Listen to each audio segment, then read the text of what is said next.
Hello everyone, welcome to today's episode of Newsflash. My name is Spencer Walsh. Today, we get you set for everything you need to know about the coronavirus, what has been going on. We'll tell you the latest in updates.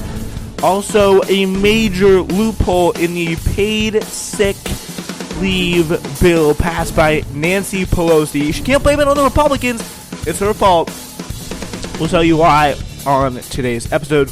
Also, unions across America are screaming for this paid sick leave in healthcare, but Nancy Pelosi not giving it to them. The fight for a better world continues tonight at a major debate for Senator Bernie Sanders. Can he do it? Can he make the push? We will discuss and we'll tell you what he needs to do tonight. So thank you so much for joining us here today. My name is Spencer Walsh. Really appreciate you coming up today. All right, so, I really appreciate you sticking here.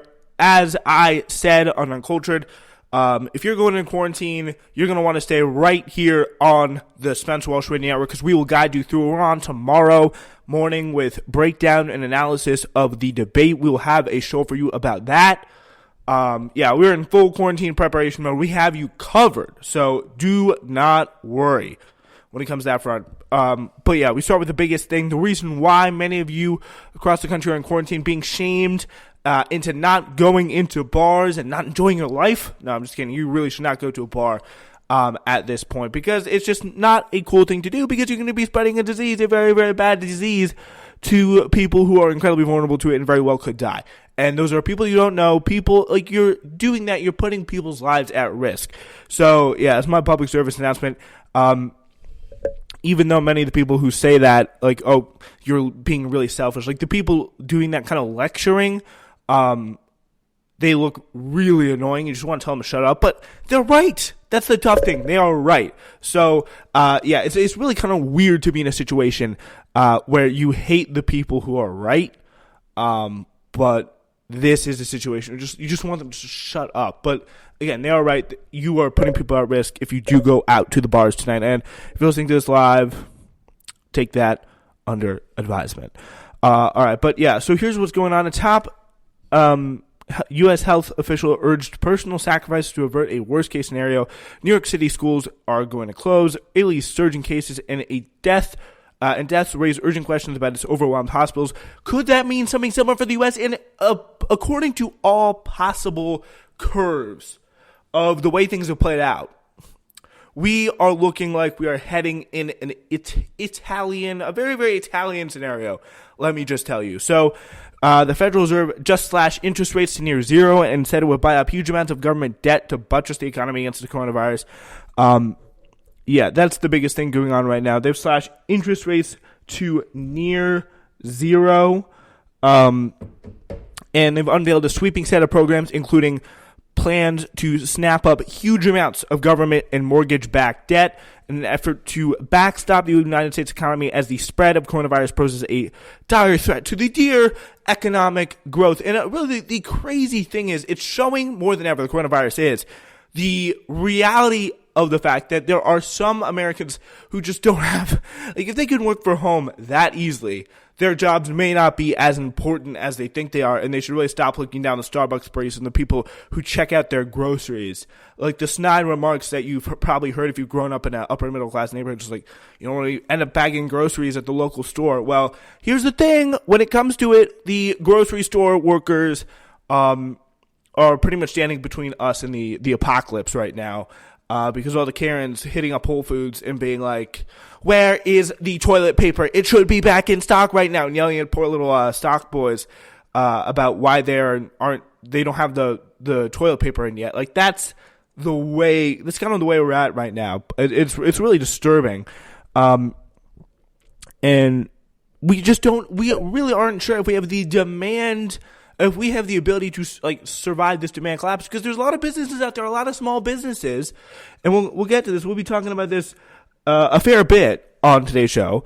There's a lot of businesses, very small businesses, who don't have the ability to survive. Movie theaters, for example, just anything, just shops, restaurants.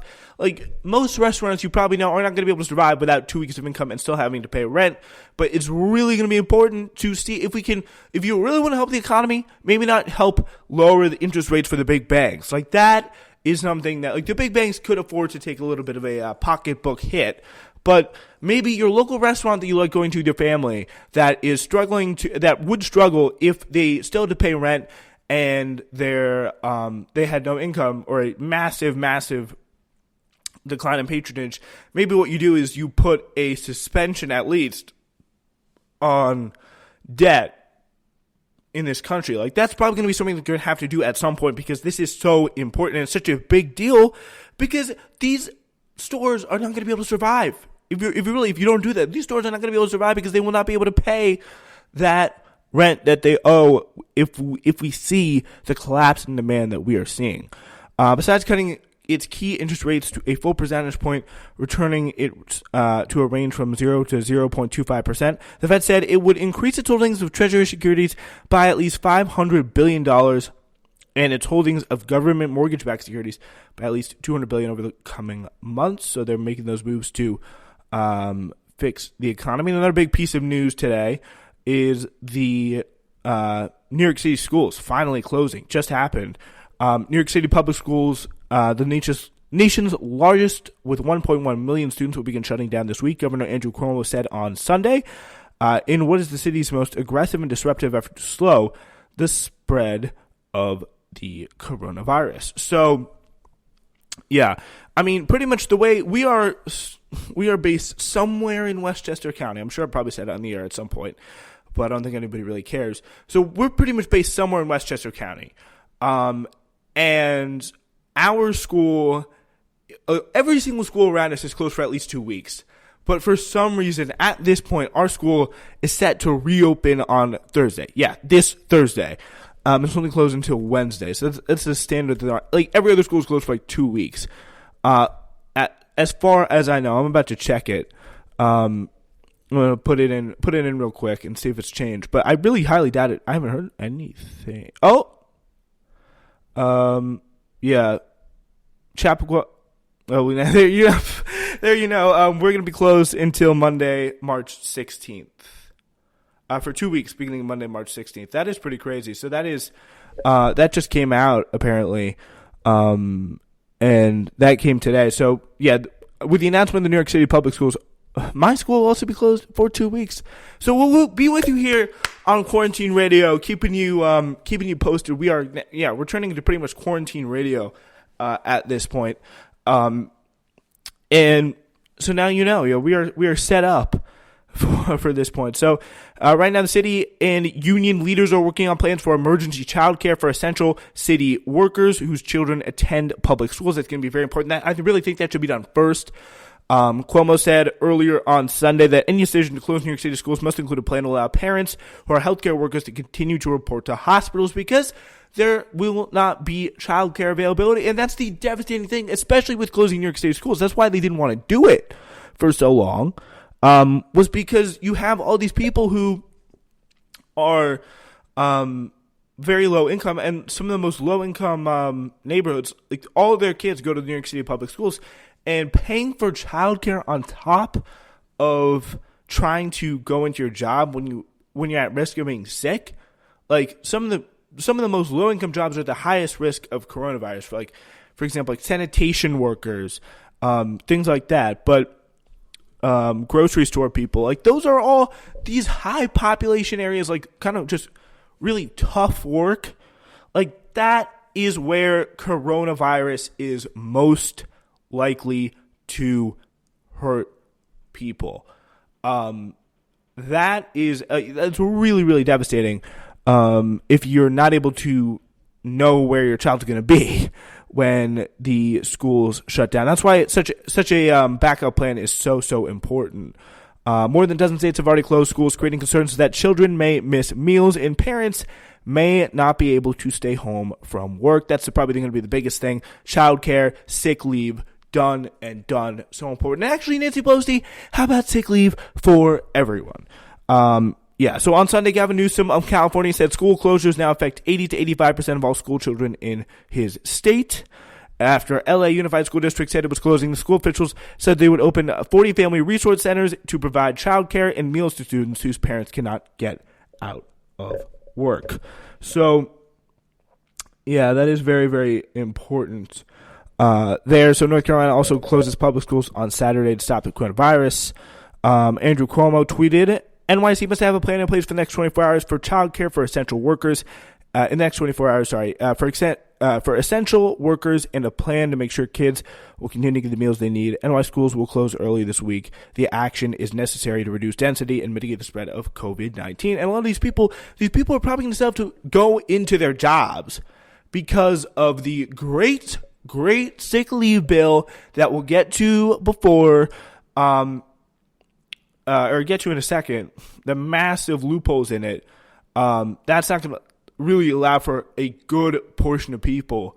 I think 80% of the entire workforce is not going to get sick leave under this new bill, but that makes it so much more important that they are able to devote the time into doing whatever they need to make sure their families are voted at this time, because we cannot let these people, we cannot continue to put all this money into the stock market, into the Fed, while these people are out here and not being taken care of, not even being thought of at all. So the decision to close New York City schools came as the mayor faced increasing pressure throughout the day, including from the governor, as they continue their little rivalry. Cuomo said in an interview with the New York Times on Sunday afternoon, the schools would close as soon as Monday or Tuesday or Wednesday. Should close as soon as Monday or Tuesday or Wednesday. I believe the schools in New York City should be closed, period. We also need an immediate plan to provide health or child care for essential workers and food programs for the children. The highly influential union that represents New York City's public health care workers, 199 SEIU, reversed course on Sunday and called on the mayor to close the city's public schools. The union had been the only major union supporting his decision to keep schools open. So that was a big factor in why schools closed, because it's getting to a point where we need to do social distancing. It's very, very important if we want to keep this from getting into out of control numbers. Like, we now have people, African countries are like, okay, United States can't come here anymore. Like, they're actively pushing us out, which is something that is really is a sign of the apocalypse. And people, countries like Norway said, say you may be subject to additional travel precautions and travel screenings if you try and return home to flee the coronavirus, because obviously Norway, they have nobody cares the coronavirus. I mean, come on, like, what are you crazy? But yeah, their brand new thing is you may be subject to additional healthcare screening upon arrival if you've recently been in an area where healthcare infrastructure is fragile, like the USA. So, yeah, we're becoming the laughing stock of Norway. Norway now openly mocking us in response to our handling of this coronavirus crisis. Yeah, it's really pretty crazy. Our society, I think, our infrastructure, our people are probably going to handle it pretty well, but the society, I mean, our people probably won't handle it that well. They handle it kind of stupidly. But if you want to see something really stupid, look at how our system, our institutions that we build up and put our trust in, like that, how they're going to handle it is going to be stupid on a whole nother measure. So yeah, I'm just want to get that story there. Norway travel advisory, like it's really, really funny. They're just like, yeah, you don't want to maybe come to the United States. That's the big problem. Yeah, Norway, I think they're doing pretty well actually with the coronavirus. But yeah, this really is a crazy situation here that's continuing to just shut down life here. California called for all people 65 and older to shelter in their homes and asked bars and state's famed wineries to close. And Puerto Rico said some of the strictest measures in the United States, imposing a 9 p.m. to 5 a.m. curfew and closing non-essential businesses, which is huge for their economy. And they really suffered a lot, and they know the United States at this point. I really feel like the mainland United States government, I think they finally reached a conclusion that no matter what happens, They're not going to rush to Puerto Rico's aid. They'll be focusing on themselves first, which is probably right. I mean, it's not probably. It's definitely right. It's definitely what Donald Trump is going to do. They're not going to drop anything to help Puerto Rico if they're particularly hard hit by the coronavirus.